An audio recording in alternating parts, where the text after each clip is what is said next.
రాకాలోకంకి స్వాగతం. ఈ కంటెంట్ మీకు నచ్చినట్టయితే లైక్ చేయండి, మీ బంధుమిత్రులకు షేర్ చేయండి. ఇప్పటి వరకు సబ్స్క్రైబ్ చేసుకోకపోతే సబ్స్క్రైబ్ బటన్ని నొక్కండి, అదేవిధంగా బెల్ ఐకాన్ని కూడా తప్పనిసరిగా నొక్కండి. జై హింద్ మిత్రులారా. 100 రూపాయలు, కేవలం 100 రూపాయలు ఒక దేశాన్ని భగ్గుమనిపించేస్తున్నాయి. ప్రజలు రోడ్ల మీదకు వస్తున్నారు, ఉద్యమాలు చేస్తున్నారు. ప్రభుత్వానికి ఈ ప్రజాగ్రహాన్ని ఎలా ఎదుర్కోవాలో తెలియడం లేదు. ఎందుకంటే ఇలాంటి ప్రజాగ్రహం వచ్చిన తరువాత, ఉన్న ప్రభుత్వాలు కూలి ఎన్నికలు జరిగిన తరువాత తాము అధికారంలోకి వచ్చారు. అధికారంలోకి రావడమే కాదు, అవినీతి రహిత పరిపాలనని ఇస్తాము, ప్రజలకి అనుకూలమైనటువంటి, ప్రజల కష్టాలు తీరేటటువంటి పరిపాలనని ఇస్తామని చెప్పి హామీ ఇచ్చి అధికారంలోకి వచ్చారు. ఇప్పుడు 100 రూపాయలు వాళ్ళని కుదిపేస్తుంది. అసలు కథ ఏమిటి? నేపాల్ భారతదేశం సరిహద్దు వాస్తవానికి సాంస్కృతికంగా, చారిత్రకంగా నేపాల్ భారతదేశాల మధ్య యుగాలుగా ఉన్నటువంటి సంబంధానికి అద్దం పడుతుంది. ఈ సరిహద్దులో కేవలము ఒక సంతకం పెట్టి లోపలికి వెళ్ళిపోవచ్చు. పాస్పోర్ట్ అక్కర్లేదు, వీసా అక్కర్లేదు. చాలా సులువుగా ఒక 30-40 పాయింట్స్ ఉన్నాయి. ఈ పాయింట్స్ ద్వారా వాణిజ్యం జరుగుతుంది, ప్రజల రాకపోకలు జరుగుతుంది. భారతదేశానికి చెందినటువంటి సరుకులు నేపాల్కు వెళ్తాయి. అదేవిధంగా నేపాల్కు చెందినటువంటి వ్యక్తులు భారతదేశంలో ఉపాధి కోసము, ఉద్యోగాల కోసము, విద్య కోసము వస్తారు.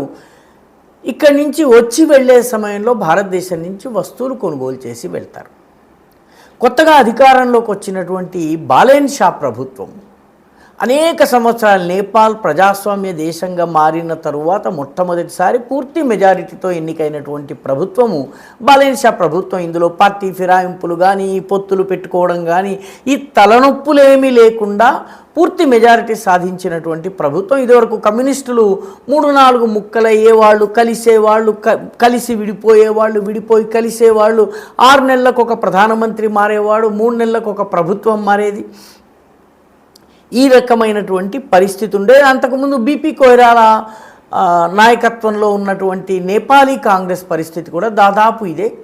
ఏ రోజు కూడాను వాళ్ళు పూర్తి మెజారిటీని సాధించలేదు. బాలేన్ షా, కేపీ శర్మ ఓలీ ప్రభుత్వం యొక్క అవినీతి, ప్రజా వ్యతిరేకత, వాళ్ళ యొక్క కమ్యూనిస్టు విధానాలకు వ్యతిరేకంగా ప్రజలు తిరగబడ్డ తరువాత జరిగిన ఎన్నికల్లో వచ్చినటువంటి వాడు. ఈయన నేపాల్ ఆదాయం పెంచడం కోసం ఒక చిన్న నిబంధనను తీసుకొచ్చాడు. నిబంధన కొత్తదేం కాదు, 2-3 సంవత్సరాలుగా పేపర్లో ఉంది. కానీ ప్రాక్టికల్గా ఇంప్లిమెంట్ చేయడంలో వచ్చే సాధక బాధకాల్ని గుర్తించి గత ప్రభుత్వాలు దీన్ని కాగితానికి పరిమితం చేశాయి, కార్యాచరణకు దీన్ని తీసుకుని రాలేదు. రూల్ ఏంటంటే, భారతదేశం నుంచి నేపాల్కి తీసుకెళ్లే ఏ వస్తువైనా దాని ధర నేపాలీ రూపాయి, నేపాల్లో కూడాను కరెన్సీ రూపాయే.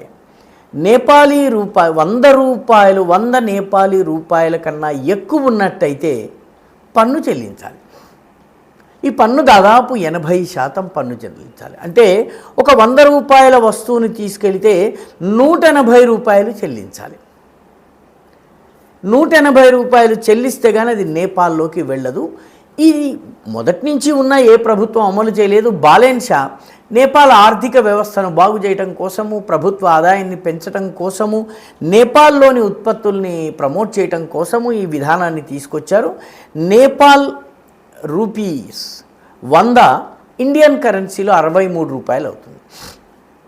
అంటే మన దేశంలో 63 రూపాయలు విలువ చేసే వస్తువు అంటే ఒక కేకో లేకపోతే ఇంకోటో తీసుకుని నేపాల్కి వెళ్ళినట్లయితే దానికి నేపాలీ రూపీస్ 80 అదనంగా చెల్లించాలి. ఇది చాలా కఠినంగా అమలు చేయాలని ఆదేశాలు జారీ చేశారు. దాంతో ప్రజలు భారత్ నుంచి వెళ్తున్న వాళ్ళందరి బ్యాగుల తనిఖీ చేస్తున్నారు. దానికోసం ప్రజలు లాంగ్ క్యూస్, చాలా పొడవైనటువంటి క్యూలలో గంటల సేపు నిరీక్షణ చేయవలసి వస్తుంది.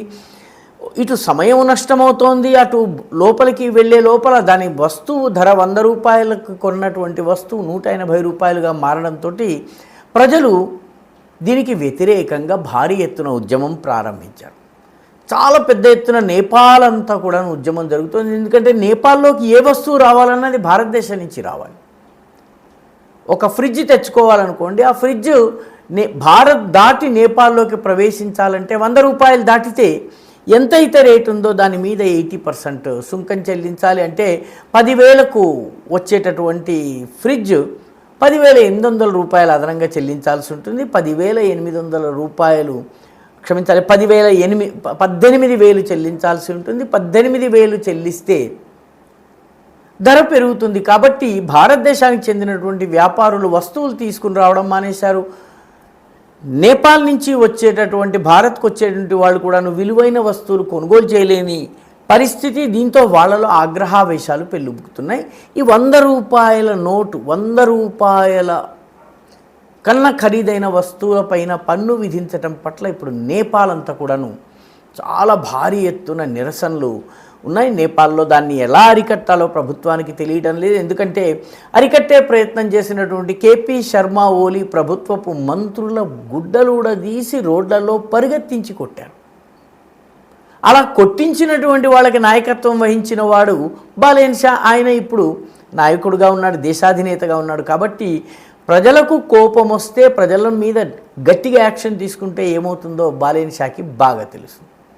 బాలేన్ షా పరిస్థితి చూస్తే ఆమ్ ఆద్మీ పార్టీ పరిస్థితికి బాలేన్ షా పరిస్థితికి పెద్ద తేడా లేదు. ఎందుకంటే ప్రభుత్వం పరిపాలించినటువంటి అనుభవం తక్కువ. రెండవది ఆకర్షణీయమైనటువంటి స్లోగన్స్, యువతరానికి అప్పీల్ అయ్యేటటువంటి ర్యాప్ సాంగ్స్, లేకపోతే ఈ రకమైనటువంటి నేపాల్ చరిత్రలో చూడనటువంటి ఫ్రెంచ్ బియర్డ్, ఇటువంటివన్నీ కూడాను ఆయన యూత్కి అప్పీల్ అయ్యేటటువంటి వేషంలో ఉన్నాడు. చాలా ఆకర్షణీయమైనటువంటి స్లోగన్స్ ఇచ్చాడు. కానీ ఇప్పుడు పరిపాలనలోకి రాగానే 2-3 నెలలు కూడా కాలేదు, ఇప్పటికే 2 మంత్రులు రాజీనామా చేయాల్సి వచ్చింది. మొట్టమొదటి దీపక్ కుమార్ సాహా అనేటటువంటి మంత్రి కాంట్రాక్టుల్లో అవినీతికి పాల్పడ్డటువంటి కారణంగా ఆయన రాజీనామా చేయవలసి వచ్చింది. ఆయనను ప్రధానమంత్రి బాలేన్ షా పదవి నుంచి తొలగించారు.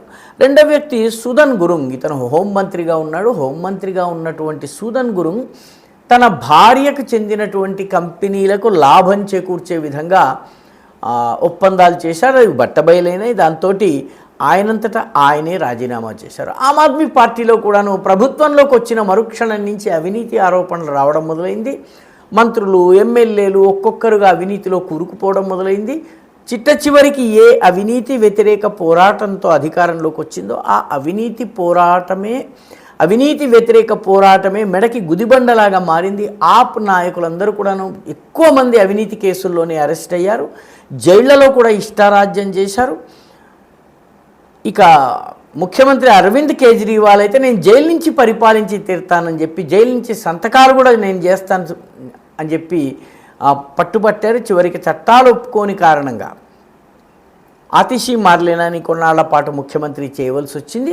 ఏదేమైనప్పటికీ నేపాల్లో కూడాను గత ప్రభుత్వాలు చేసిన తప్పుల్ని, ఆమ్ ఆద్మీ పార్టీ చేసినటువంటి పొరపాట్లనే బాలేన్ షా ప్రభుత్వం చేస్తోంది.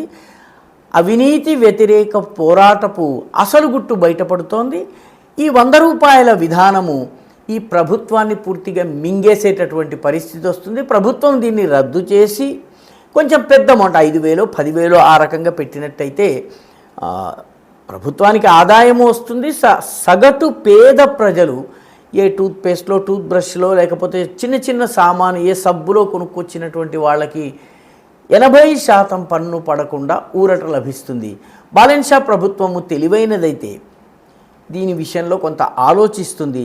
లేక మూర్ఖంగా ముందుకు వెళ్ళినట్టయితే దాని గతి కూడా కేపీ శర్మ ఓలీ ప్రభుత్వానిది ఎలాగైతే అయిందో దాదాపు అలాంటి పరిస్థితే వచ్చేటటువంటి రోజులు దూరంలో లేవు. వీడియో మీకు నచ్చినట్టయితే లైక్ చేయండి, షేర్ చేయండి, ఈ ఛానల్కు సబ్స్క్రైబ్ చేయండి. మీ అభిప్రాయాన్ని కమెంట్ల రూపంలో తప్పనిసరిగా పంపించండి.